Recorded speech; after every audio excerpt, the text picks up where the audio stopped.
Ever notice how your willpower evaporates the moment stress hits? And suddenly, you're negotiating with a bag of cookies like it's a hostage situation? What I'm about to show you will change how you think about stress eating forever. I'm breaking down the exact science your brain doesn't want you to know.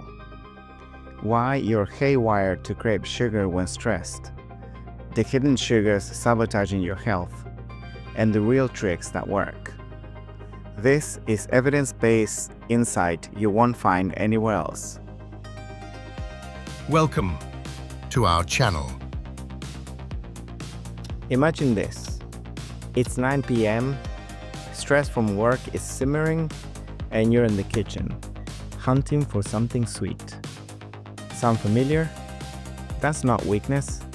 It's your ancient survival system running on outdated software.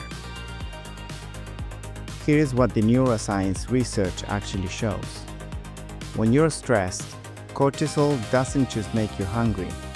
It rewires your brain's reward system, making sugar up to 3 times more addictive.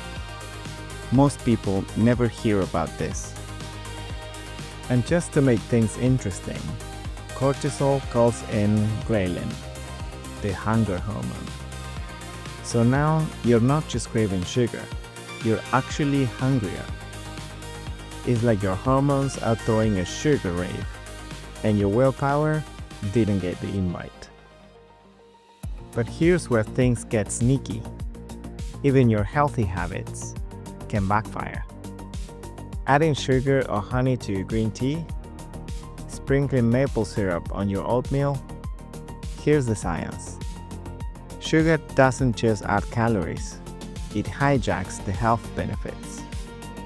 Antioxidants in your berries, sugar blocks their absorption. The anti-inflammatory magic in your tea, sugar adds inflammation, canceling it out. In other words, you're turning your superfoods into, well, just food. And don't get me started on natural sugars. While raw honey has some antioxidants and a lower glycemic index, it's still sugar to your stressed brain. The real difference? Honey tastes sweeter, so you might use less. But moderation is key. Your cortisol doesn't care if it's organic. The real sugar saboteurs? They're hiding in plain sight. And food companies are counting on you not noticing. That glass of wine after work? Not only is it liquid sugar, but research shows it makes you crave 40% more sugar for hours after. That's why you find yourself elbow deep in ice cream at midnight. And it's not just booze. Your healthy smoothie, that banana, berry, and honey combo, can pack over 40 grams of sugar. More than a can of soda. Pasta sauce, salad dressing, even low-fat yogurt. These are all sugar bombs in disguise. So, what's the alternative when your brain is screaming for sweets? Try swapping sugar for raw honey or even fruit. At least you get fibers and nutrients alongside the sweetness. But here's a pro tip.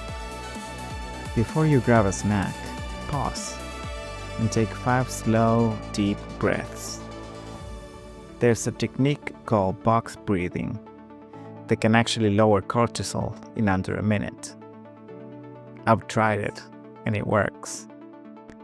Sometimes your brain just wants a break, not a brownie.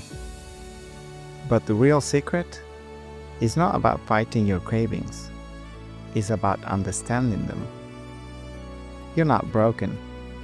Your brain is using an ancient stress response in a modern world. Next time you feel that sugar urge, ask yourself, what's really stressing me out? Often, naming the stress beats the craving. You're not lacking willpower. You're just human, but with a 50,000-year-old operating system. Here's your challenge. Next time you crave sugar under stress, try the 30-second breathing trick first. Then, drop a comment. What were you stressed about? I read every single one. And you never know. Your questions may become future videos here.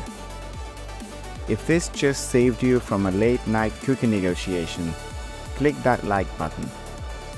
And if you want more science-backed insight that actually work in real life, not just theory, hit subscribe and ring the notification bell. I go deeper than anyone else, turning science into tools for your everyday life. Want to know why sugar can be so addictive? I will break down the science in a future video. And if you're new here, welcome to Rice Fuel, where science meets soul, and you get practical wisdom you can actually use. Thank you for watching, and I'll see you soon in the next video.